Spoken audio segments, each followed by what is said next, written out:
Okay, Magat Yom Tov everyone, it's Chamisha Asar B'Av. Mishnah says, Lihayu Yom Tov Nisol Chamisha Asar B'Av Chei Ma Kippurim, that 15th of Av is as great as a Yom Tov as Yom Kippur, which in those days the daughters of Yerushalayim would go and dance in the vineyards, and that was the time that Shidduchim were made in Klal Yisrael. And they said, there's many details over there, but one point is that Yom Kippur is the day, the holiest day of the year. So why are we setting aside that day for a day of making shidduchim? But Abderech HaRemez, according to the inner meaning, it refers Yom Kippur, the shidduchim of Bnei Yerushalayim refers to the shidduch of Yidden and the Eibusher. It takes place in Yom Kippur. So the Eibusher forgiving us for our Avedas. So that causes a very great joy, and the Eibusher marries the Jewish people. And the same thing is in Chamisha Sabav. Tisha B'Av, it says, Hayisa Ka'almona, the Jewish people were like a widow. Like the Eibusher Kilo left them. Like as if he's not around, the Eibusher is the husband of the Jewish people, and the Jewish people were Ke'almona, like a widow, not a real widow, because the Eibusher wouldn't divorce the Jewish people, God forbid, but it appears that way. Right, the Rebbe says Ke'almona means it's like Almona, so it appears like a Yerida, but it's Yerida L'tzerech Aliyah. It's really, the whole purpose is the Aliyah. But anyway, when it comes on the Chamisha Sabav, what's the whole Simcha of Chamisha Sabav? Because after the big Yerida of Tisha B'Av, after how low Tisha B'Av is, on Chamisha Sabav, we experience the renewal on a very high level of the Eibishter's marriage with the Jewish people. Tisha B'Av was like the Eibishter, despised them, and Chamisha Sabav, he gets remarried to them. So the Gemara says the number of details about this dance in the vineyards. First of all, it says that they would all wear white clothes that were borrowed. They wouldn't wear their own clothes. Why did they borrow the clothes? So they didn't want to embarrass. So everyone's going to wear fancy dresses, you understand? So those that come from rich families will stand out more than those that come from poor families. They wanted that there should be an achdus. So everyone borrowed, and the way it worked was that each one borrowed from the one that was under them. It's like the daughter of a Kohen Gadol will borrow from the level the man had it. I forget the Gemara said the details in this, but each one borrowed from the one under it, which highlights the idea of achdus, which also emphasizes that, in other words, the whole idea of this dancing in the vineyards was to try to, people that were looking for a wife, they wanted to highlight their virtues. As the Mishnah goes on to say, different virtues that they highlighted they have. So the first virtue is what? Is the meaning of achdus, that we're all one, we're all dancing together. And the same thing is regarding the Eibusher and the Yidden. When the Yidden want to be graceful in the eyes of the Eibusher, how is that? The first thing is when there's achdus amongst the Jewish people. So the Gemara says that amongst the groups, there were different groups. There were groups that were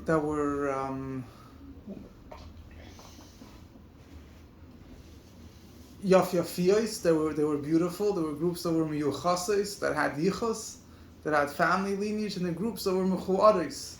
It was a group that was literally means ugly. They had no virtue. So it says, were they physically ugly or they were virtuously ugly? So both, according to the inner meaning of the Mishnah, is both. So each one highlighted their virtue. Those that were beautiful said that a woman is for beauty. Those that had yichus say that a woman is to have good kids, and if you have good yichus, there's a good family lineage, so you could have there's a greater probability that the kids will work out fine. And then what did the mechuaris say? What did the ugly ones say? They said, Chum chacham Hashem shemayim, that take us for the sake of heaven. And the Gemara adds that they would say that those that were poor, whatever it says, they would also say, they say you should take us as long as you give us jewelry, because the Gemara says that Bnei Yisrael noisein, Jewish people, all Jewish girls are inherently beautiful. It's just that the poverty makes them look not nice. So if you If you're wearing dress in rags, yeah. yeah, so if you dress even somebody that's officially ugly, they give them you take care of them, you give them nice clothes and jewelry, they will look beautiful. Now this is all obviously also, the Rebbe says a very interesting thing, and whatever, just mix it with a few other Vedlach. The Rebbe says that all of this is not just talking about physical virtues, right? The first thing they would say is Bocher Sanai Nachorei. They would say young man, however you want to translate Bocher. You know what a Bocher means? Bocher means a chosen one. Why is a young man? Chosen. Why is a young man called a Bocher? What does it mean? He's chosen. Chosen because he's learning Torah all day. He's chosen because it's the prime time of life. So why should he marry when he good. will cancel his bacher? It's good to get married young, they say, that they get married old. No, but you're canceling that bechira. He's going on a higher level. You know what they say? That there was a guy that said that until he got married, he was incomplete. After he got married, he was finished. So anyway, however you want to look at it. The bottom line is that we say, Bocher Sanei Nachorei. The first thing they would say is that lift up your eyes and see. What does it mean? You have to look. You have to lift up your eyes. Don't look at the external factors. You have to look at things from a higher perspective. The Rebbe says like this.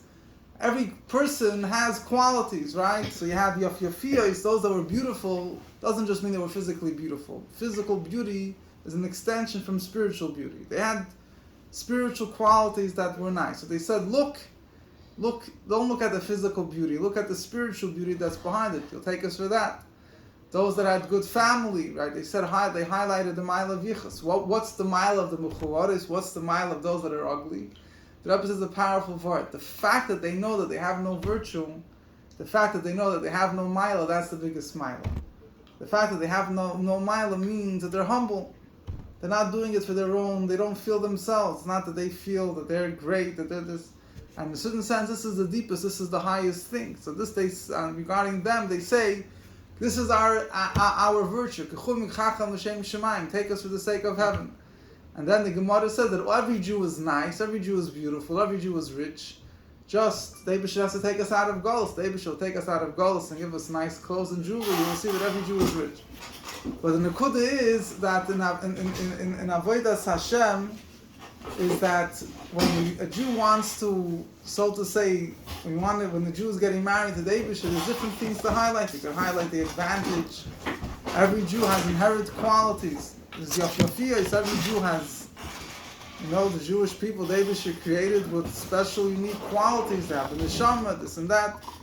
And then there's mishpacha, then there's yichus. Every Jew is the son of Avraham, Yitzchak, and Yaakov.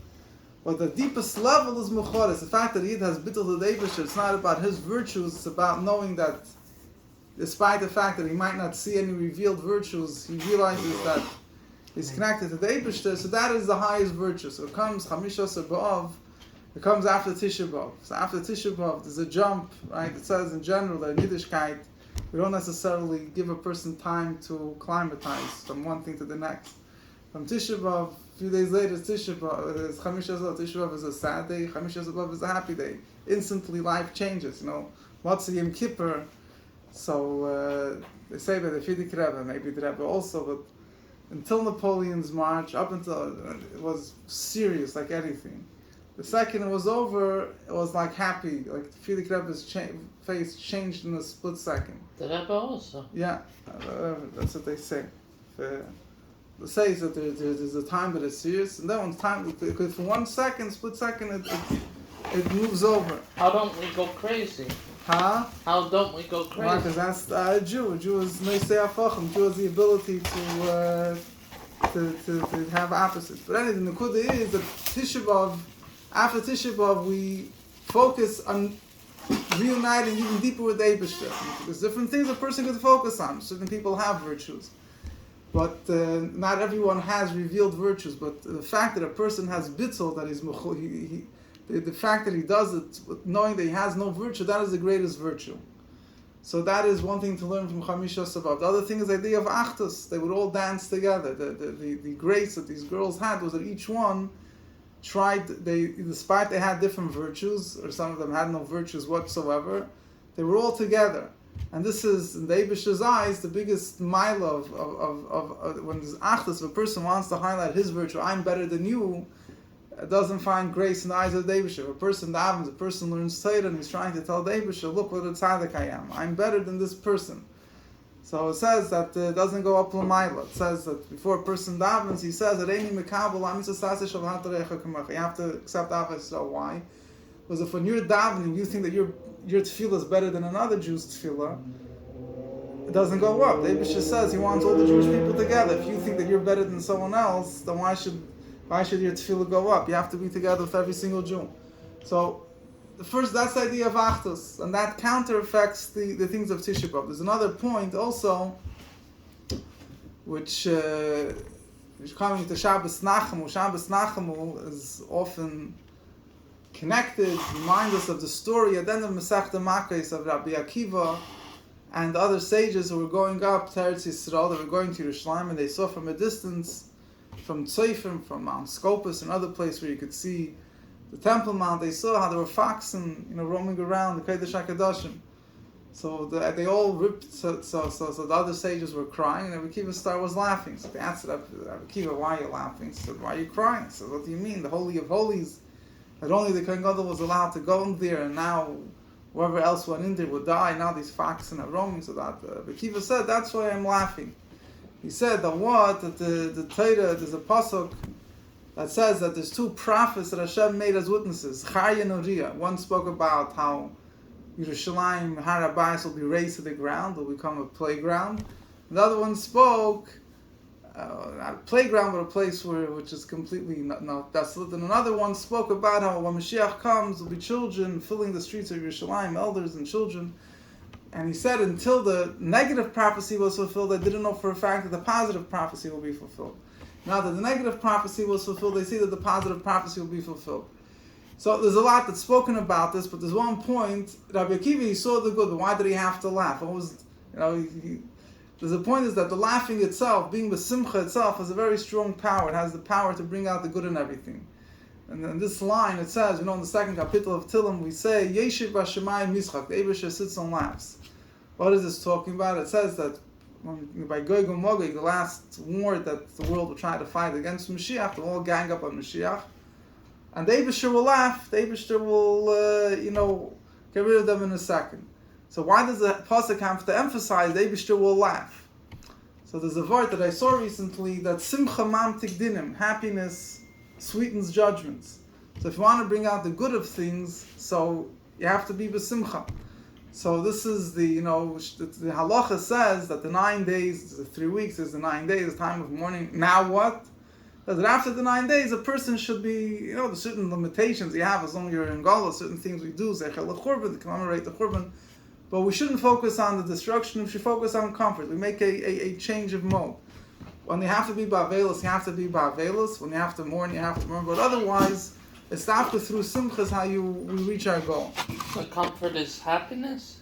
So Rabbi Akiva, they told Rabbi Akiva, you comforted us. It wasn't just he comforted them, he himself was laughing. For them, it was comfort, they weren't crying. But why did he have to laugh? It wasn't just that he was laughing because it was joyous. There's a hayrah in the fact that he was laughing.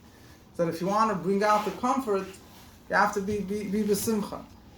But anyway, so that is the thing. We're coming also, Parshas V'aschanon is also, the Rabbi spoke about Moshe Rabbeinu before. V'aschanon is the numerical value of 515, right? If I'm not mistaken. Yes. And it says that Moshe Rabbeinu davened 515 prayers to merit to go to Eretz Yisrael. And Eibusher tells them, stop, don't continue. And the way the story goes, the way commented, the way I think our sages tell us, Mepharshim say if Moshe would have davened one more prayer, would have been 516 prayers. The Eibusher would have had to accept his request. The Eibusher didn't want him to go to Eretz Yisrael. They said, please stop praying right here. But for us, the Eibusher never told us to stop praying for Mashiach. So we have to continue praying. Say, what's the point of another prayer? What's the point of another mitzvah, another thing? You can't look at it that way. It could be that one prayer that makes all the difference. So, l'chaim, we should be comforted, we should be besimcha. And the main thing is the Eibusher should comfort us, he should send us Mashiach. And we say, Samcheinu kimoisi nisano. And we say in Kapitel Tzadik Aleph of Tillim, we say Hashem should Bittul Tzaddik, Hashem should gladden us like the days that He caused us pain. So I remember someone was saying, Motul the Sheikhet, what's his name? The Sheikhet from Moscow, Motul Lishit. So he was saying that imagine the list of all the suffering the Jewish people had, and what Rami Pak says, if all the seas would be ink and all the trees would be quills, we wouldn't be able to write all the suffering the Jewish people throughout exile. So he says that the reward, the comfort has to be at least as much, if not many times over, the amount of suffering. So if you equal all the suffering, you can imagine how great the comfort would be. So anyway, the Eibusha should help. We should have him take it from Yad Mamish. Simcha v'tov leivav. Amen.